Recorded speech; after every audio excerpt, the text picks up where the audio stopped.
You know, Elon lost 24 billion yesterday. Didn't Elon Musk recently say the Cybertruck has like screwed him over? Elon Musk talks Tesla. We dug our own grave with the Cybertruck. Please. God almighty. The Tesla CEO said he wanted to temper expectations during Q3 results call. Okay, everyone needs to remember why the Cybertruck exists to begin with. Like, why this thing exists, okay? The Cybertruck is meant to appeal to two demographics simultaneously, but there isn't much of an overlap between those two demographics. Elon Musk represents both of these demographics, but most people don't. For one, you have to be a hyper-autistic nerd. Only the nerdiest losers would ever consider this to be something they should buy and put their asses in, okay? Like, you have to be a gigantic, nerdy loser. That's one, okay? And that's a fact. You do. Number two, I'm going to ban anyone who mentions Adderall. In fact, holy shit. Why would you think? Jesus. Number two, the second group, and you can understand what the problem is between these two things, okay? The second group that this is meant to appeal to is wealthy doomsday preppers. This was advertised as being some kind of rugged wasteland warrior vehicle with bulletproof panels and glass where you'd be able to like ride out and survive the apocalypse. I know that sounds dumb, but if you go back and watch the videos where he promotes this, I mean, look at this. Who advertises a car by saying that it can shield you from gunfire? Like, think about that for a second. Who buys a car thinking, can this shield me from gunfire? And then, of course, he broke the windows live with a baseball bat. Yes, I recall that, yes. But regardless of that fact, Americans, well, no. Again, because this is the big overlap. How many people... Listen, there are loser nerds and there are doomsday preppers. How much of an overlap is there between both? The answer? Not that much. People who are genuine... No, not that much, guys. The people who are genuinely committed to, like, doomsday prepper shit would never waste their money on some stupid vanity... Like, these are the kinds of people who store food in buckets, all right? The kinds of people who are genuinely committed to, like, orienting their entire life around this, like, fear of poor people's reprisal after the collapse would never go after some stupid vanity project like that. And people who are into dumbass nerdy tech shit might fall for this, and I think they're the people who are most likely to go for it. But if it's only meant to appeal to like the dumbass nerdy like loser demographic, it costs way too much because they've tried to engineer it to also be this doomsday prepper vehicle. This thing was cooked from the very beginning. And I think that was pretty obvious to everyone except Elon Musk, because according to all the reports we have from within Tesla, a bunch of other people were telling Elon Musk to not do this. Cybertruck cost.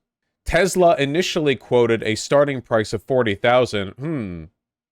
But it'll probably be much more expensive than that. That's a good way to ensure like consumer confidence in your car brand. If you quote an initial price and it ends up being wrong, you know, that's pretty good. When it announced the Cybertruck in late 2019, advertising a highly appealing starter price of $40,000, two higher performance models be $50,000 and $60,000 respectively. Wait, do we not actually have the price yet? Like, do we just have the announced price? What price is the Insider article predicting? Like, what are they saying is actually going to be the case? Update: 55K Teslas got pulled 2 days ago because the brakes malfunction constantly. Nice. Affordability in manufacturing is all about scale. The more trucks Tesla can turn out of its Texas Gigafactory, the cheaper it can sell each one for. And Musk says he foresees, quote, enormous challenges in ramping up Cybertruck production. I wonder if there are any logistical problems with making a truck that has, like, no parts in common with any other thing, meaning that literally every single part, all of it, has to be custom built for this, and there's no overlap, and you can't, like, benefit from the existing means of production in any way, shape, or form. Vosh, the car will cost $69,420. That's honestly not impossible. That's genuinely not off the table, just so you know. We already have a couple of people who are driving around in the Cybertruck, but I think they've got, like, the early release. Whatever the case may be. We dug our own grave with the Cybertruck. Let me see. Probable complications as they try to scale production.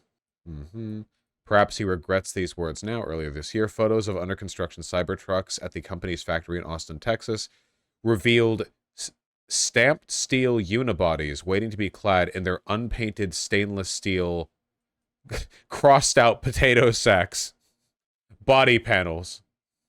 What? The Cybertruck was originally going to feature a monocoque body similar to a Formula One car or prototype, except made of folded stainless steel rather than carbon fiber. What? Did he initially promise that it Okay, hold on. Okay, basically, the gist of this is that initially he promised that the Cybertruck would have, like, this beautiful, like, custom, like, folded steel, like, super bespoke. I don't know what I'm looking at. Explain to me. Okay, to give this a comparison in, like, furniture, okay? Elon initially promised that it would be, like, beautiful, hand-carved wood, wood paneling.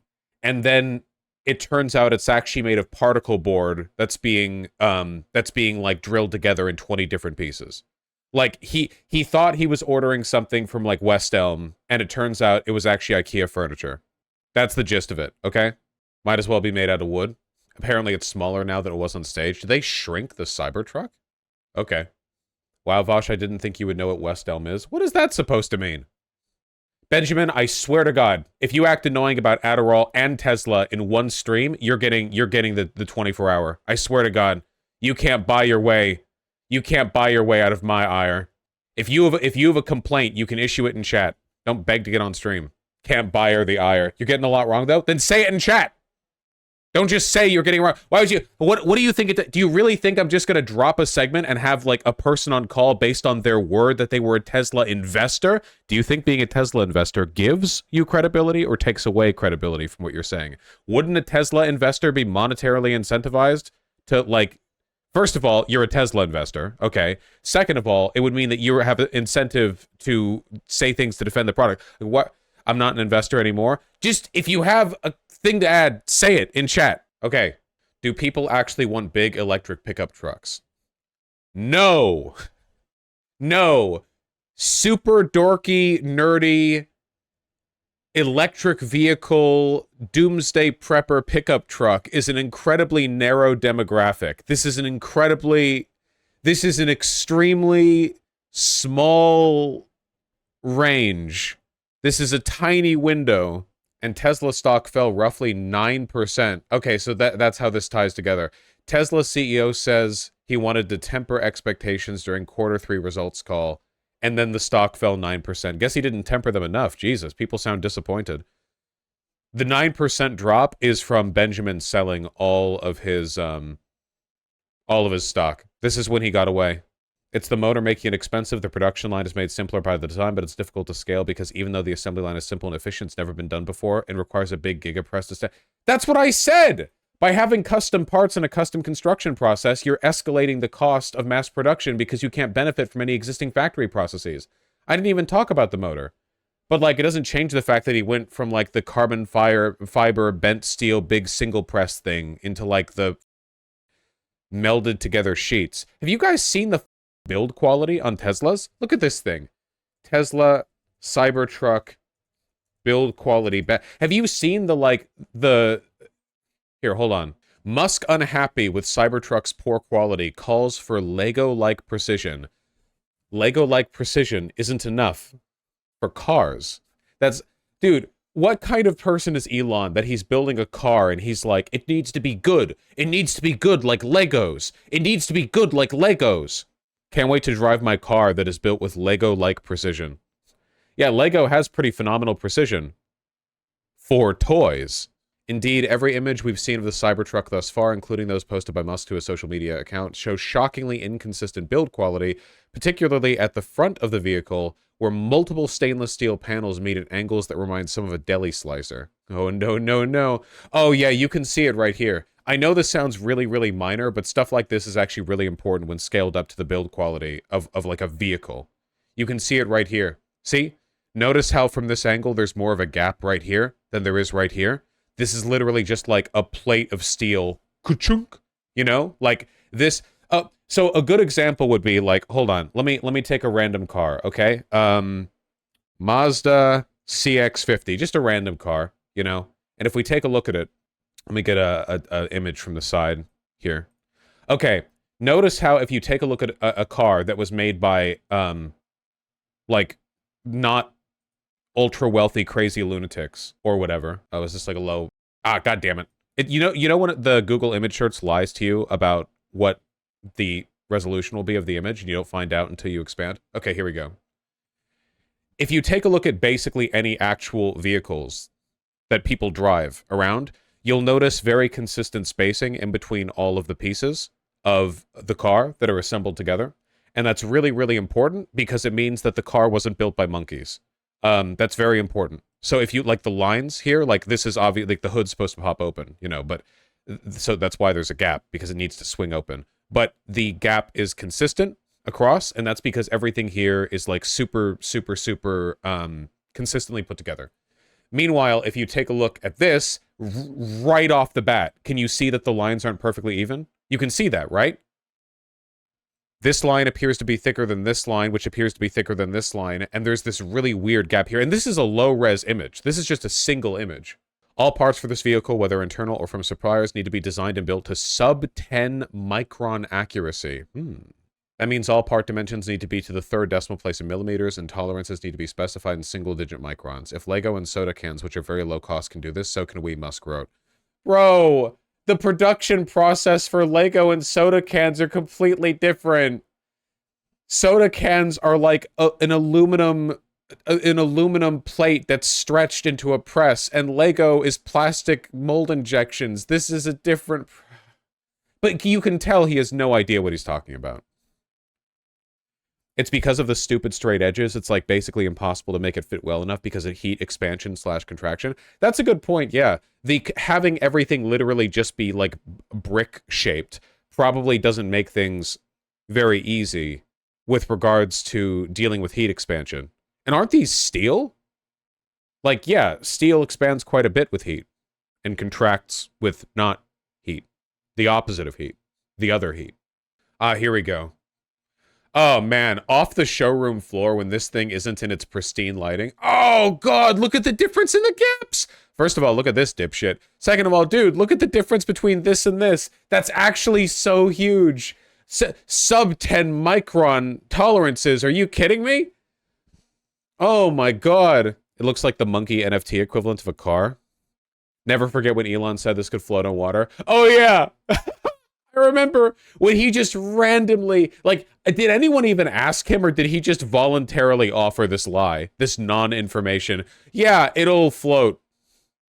This thing with gaps large enough for water to pour through will float. It'll just float, yeah.